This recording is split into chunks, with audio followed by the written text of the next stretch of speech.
Radio Laser, décompressé. C'est une question centrale des fêtes de fin d'année qui est l'objet de la chronique Naturo du jour. Bonjour Aurène et Delac.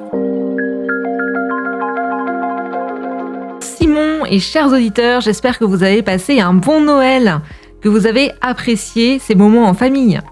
Parce qu'aujourd'hui, on va parler du relationnel. Les relations sociales, familiales, amicales, c'est un ingrédient santé.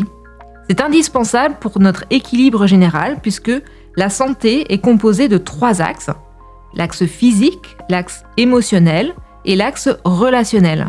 Donc de bonnes relations vont favoriser une bonne santé, tandis que de mauvaises relations vont perturber notre santé. Et cela peut avoir un impact sur la sphère physique et la sphère émotionnelle. Aurène, si je vous suis, c'est indispensable de cultiver de bonnes relations. Et oui, tout à fait. Mais le problème, c'est que la communication n'est pas toujours aisée. On peut facilement créer un malentendu. Quand les mots n'ont pas la même signification pour les uns et les autres, quand c'est mal écouté parce qu'il y a le filtre de l'interprétation, on aboutit à un malentendu, voire des tensions, de la colère, etc. Et cette colère, si elle n'est pas évacuée, elle risque d'augmenter et de se cristalliser. C'est comme à la radio, c'est une question de longueur d'onde. Quand on est sur la bonne fréquence, c'est net et fluide, et quand on est un peu à côté, ça grésille.